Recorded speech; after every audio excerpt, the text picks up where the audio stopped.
Hey, welcome. I am Michael Utley. This is Chris Rains, and this is the first ever Dodgeball SEO, Dodgeball Marketing podcast. First one. Yeah, we're going to call this the Dodgeball Marketing Podcast. We just named it just now. Yeah, that's right. Yeah, that's it.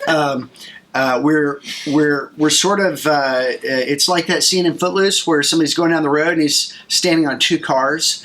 That's what we're doing with Dodgeball Marketing and Dodgeball SEO. Those are both going to be a part of what we're doing over the next year, and then we're going to kind of see which one wins. But we've built a new website where you can get packages of SEO services called Dodgeball SEO, and then there's going to be a sister site to that that's mainly for people who need to get their website situation squared away. And so Dodgeball SEO is going to be mainly start with the SEO. Dodgeball Marketing is going to be mainly start with the website.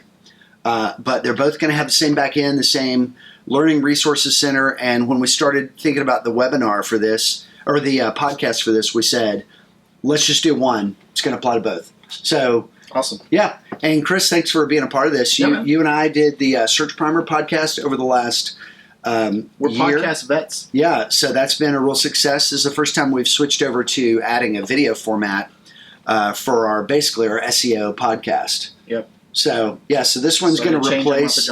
Yeah, this one's going to replace the Search Primer podcast. So for everyone who's been a part of that, we would ask you to subscribe to Dodgeball Marketing Podcast wherever you like to follow podcasts, and that's what's going on. So that's our roughly 2-minute intro to tell you what this is and what's going on. And today we're actually going to dig into some subject matter. And each of these episodes is going to be about 15 minutes long, so these are very introductory. We'll have some where we'll do multiple episodes for one topic where we think we need half an hour to cover something. But we're going to try to keep these really tightly defined around 15 minutes. So, all right, number one, episode number one. Yep. Okay, I thought you were going into the items like quickly. That's right. The topic. Yeah, episode number one, doing keyword research for SEO. Search engine optimization is showing up higher in search results, and it's the lifeblood of it is keywords. And SEO can basically be defined as EAT, expertise, authority, and trust. But the connective tissue of how you gain EAT, or expertise, authority, and trust with search engines, is in large part made up by what keywords appear on your pages in a number of different areas. And so we're not going to get into every aspect of SEO today, but we're going to talk about how to find your keywords. So we've got 6 or 7 ideas for this. All right, so here goes number one. Run your URL through a keyword tool. What's a keyword tool? A keyword tool, and I'll give you the punchline here up front. We like the tool SEMrush, semrush.com. Another one we use quite often is SpyFu, and there are other ones that we'll talk about. We'll have all those links in the description. Yep. All these tools will be in the description. That's right. All links will be in the show notes. Yep. And then, but a keyword tool is really good it looks at your website or any website you put into it, and it basically boils it down to all the different unique phrases and keywords that are in your website or are heavily, depending on how you're doing your search, or are heavily related to the subject matter in your website. And the reason that's good is when you get that report, you can start to say, well, we like this phrase and we don't care about this one. So you can start to sort out in a spreadsheet whether you like or don't care about certain phrases.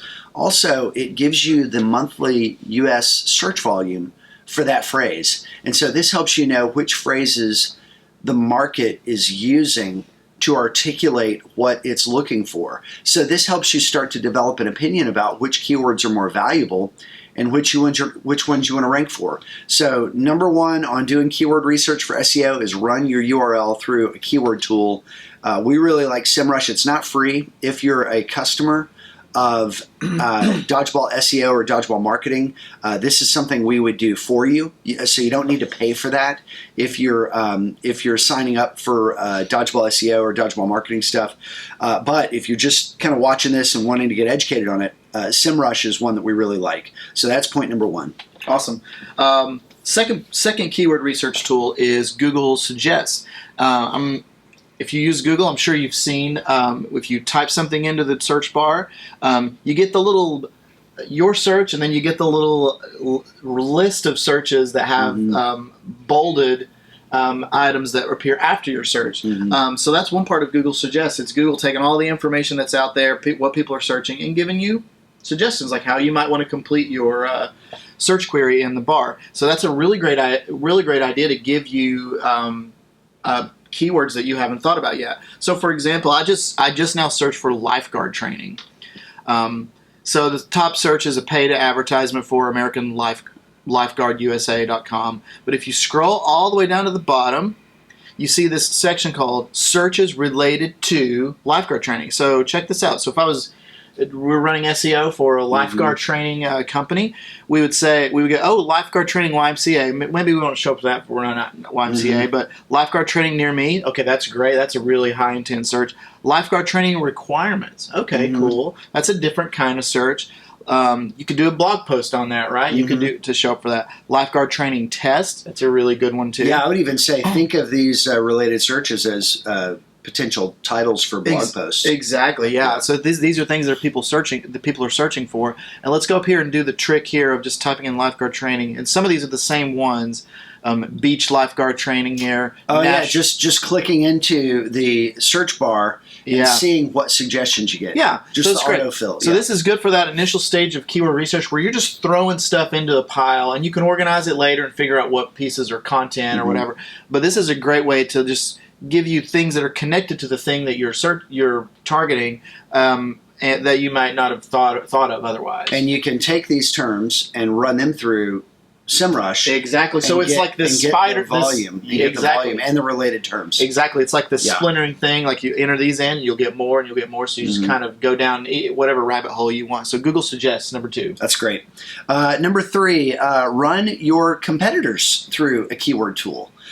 You may have some direct competitors that will allow you to sort of stand on the shoulders of those around you, but you can, the same thing we said about running your own website through SEMrush to see what content you've already created and what keywords come out of that.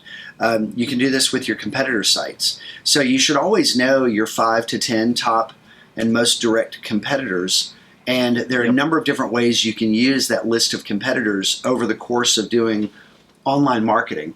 And so running them through some of these same exercises is another great way to do it. And so a URL could go right into SEMrush and it spits out all the keyword research. And some of it you may say, well, they've got some divisions that we don't have. Well, what you do is you just pull the report and you just sort alphabetically, and you can go cut out a big chunk of those keywords that are junk for you are just going to be the ones that start with the phrases that you don't want to pursue. So you just cut out those rows or sort and start. Maybe you can even add a column that says good or bad, and then you can sort your spreadsheet based on the phrase good or bad in column A, for example. And so this is a way to sort of let all this junk flow into one location, but then sort it and be able to handle it without going crazy. But yeah, running a competitor's site. You can also, if you have a page on a competitor's site, like a particular services page or a particular product page of a competitor, you can also just take that URL and just run that through a keyword tool and just see what that page comes up with. Right. Yeah, so that's number 3. Treat your competitors' URLs as a potential for a keyword tool just like your own. Great. That's great. Number 4, keywords everywhere. This is a paid Google Chrome plugin, and it's paid, but it's actually not that expensive. It runs on a credit system, so every time you run a query on Chrome and on the Google search engine, you cash in these credits to get keyword data and related keyword data. But you can get like 10,000 credits for $20. It's really not that bad, and you just reload it when you run out. But this is kind of like what's it called again? Keywords everywhere. We'll put the link in the description of the video. But this is really great for sort of really quick because it just lives right in the browser. So as an example, I just searched for facials in Nashville, so like facial treatments. And keywords everywhere gives like you dermatology, cosmetic type stuff. Yeah. So Google will give you really key components right below the search bar. So facials in Nashville, it gives you a monthly search volume. So there's 70 searches per month for facials in Nashville. Oh, yeah, that's great. It gives you cost per click. So if you're ever doing paid search, it gives you the average cost per click. So it turns out it's about $1.50 to bid on. Which tells you how high or low the demand for that keyword is. Right, and the intent behind it. And then, so that's really valuable to just get a sense of volume. But then you've got these bars on the side. Okay, so there's a whole section called related keywords. So these are keywords in the same family. So we've got microdermabrasion. Okay, cool. I wouldn't have thought of that, right? If you're not in this world.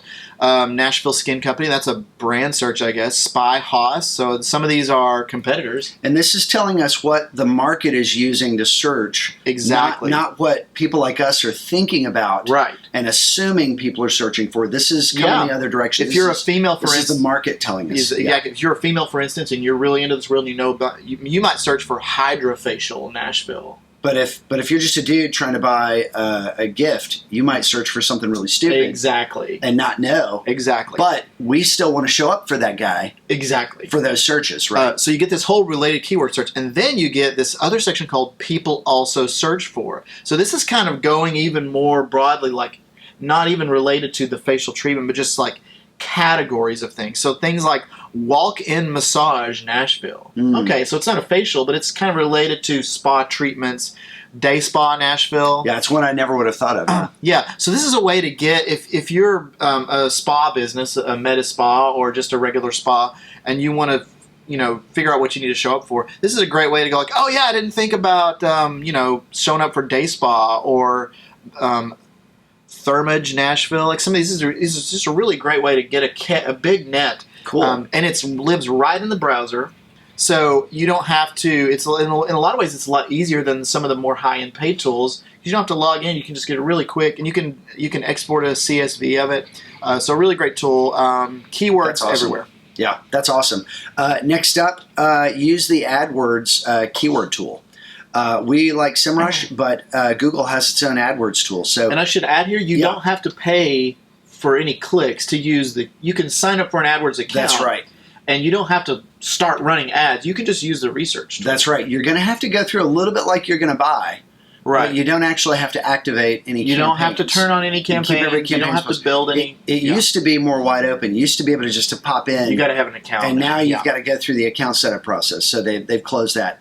All right. Next up, talk about this grab bag of great ideas. Grab bag. Oh, yeah. So number 6. These are sort of, I would call them question-based. BuzzSumo isn't, but...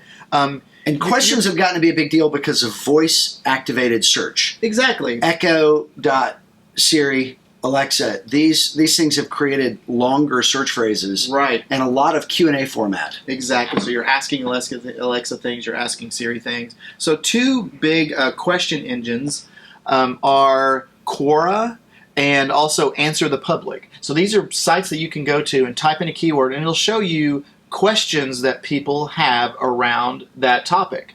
Answer the Public is great, but it's answerthepublic.com. So I just typed in coffee, and you get all these things. Why is coffee good for you? Will coffee shops open? So we're in. So you get a mind map of categories and then specific searches. So under the where coffee comes from, where coffee is grown, under what coffee shops are open, what coffee machine to buy.